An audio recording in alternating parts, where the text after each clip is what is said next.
Hi everyone, I'm Allie with the Potomac Bead Company, and I'm going to demonstrate for you today how to use the Thing-A-Ma JIG. The Thing-A-Ma JIG is an older tool that's been around for a while, but it's fun to play around with, especially if you're a new wire worker.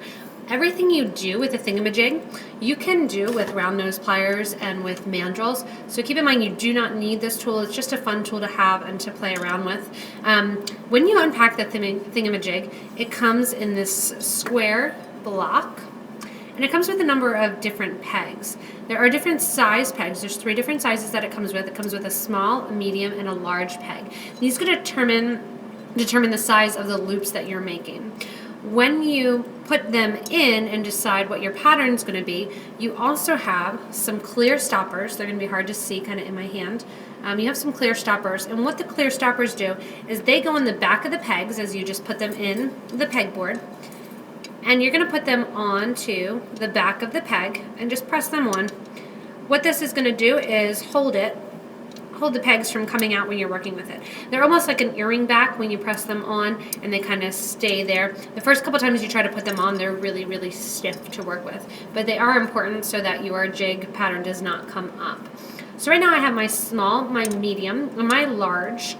And I would say we carry the Thing-A-Ma JIG and the Thing-A-Ma JIG Deluxe. The Deluxe is what I'm demoing. The Thing-A-Ma JIG is a plastic one.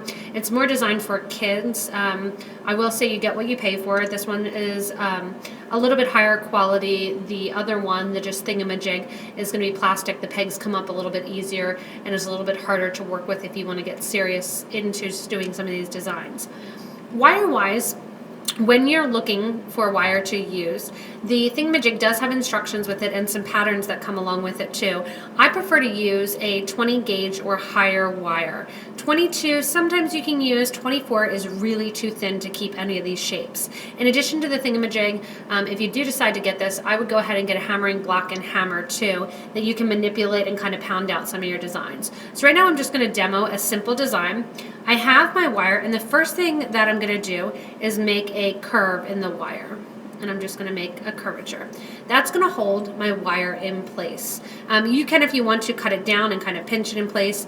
Because the wire that I'm using is rather inexpensive, I'm not going to worry too much. The closer I put my pegs on the Thing-A-Ma JIG, the closer and tighter my loops are going to be. The further away I put them, the further it's going to be. You can take graphing paper too and kind of draw out a design if you want, trace these, but it's a lot of fun just to do simple designs. So I'm going to take my wire between the Thing-A-Ma JIG rows. I'm going to go around, and I'm going to come back up, snake back around, and wrap again, and just kind of close off my design. Sometimes if you wrap really tight, you'll need to take the pegs out in order to get your design. But right now, if I kind of slide this out, I have a little coiled design. I could do a pair of drop earrings out of here, putting a 12 millimeter, a 6 millimeter, and a 4 millimeter bead at the top here. What you can do when you get to the top is, if you're doing something like this, I find it easier rather than going back in the Thing-A-Ma JIG and kind of pushing that wire around, which I'll demo. I usually use my round nose pliers. It's just a little bit easier to make that loop.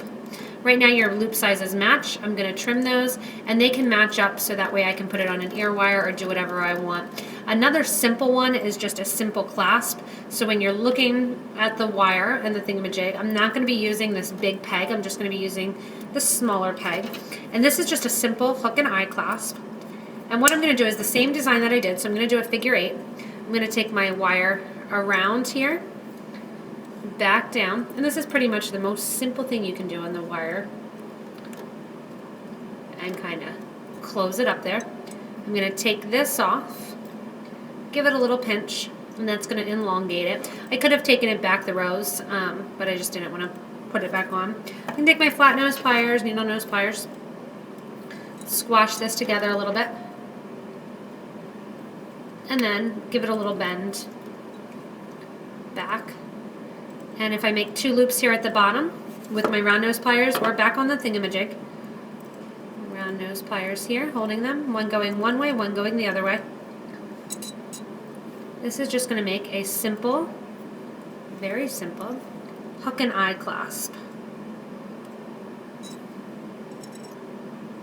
I have my 2 loops my 2 loops. I would cut off that extra wires and attach this to whatever I want to be my hook for my clasp. So it's fun to play around with. You can design different designs depending on your gauge of wire. You can use this with everything as thick as 14 gauge wire because it is the steel bench. It's going to be a little bit easier to work with than the plastic one again. So have fun. You can kind of take a whole bunch of pegs because it does come with a lot of pegs. You can do a whole bunch of pegs and put them all in, make some crazy designs and some great earring designs. If you do lose some of those pegs in the back, you can go ahead and get the larger of the 2 ear wire stoppers, and that will work to hold the pegs in on the back, or you can just get rubber stoppers or rubber gaskets from a hardware store. So that's the gist of the Thing-A-Ma JIG, and if you buy it, have fun, play around. Again, an alternative, you can always use your round nose pliers and some mandrels. So thanks for watching, and hopefully you enjoyed the demo.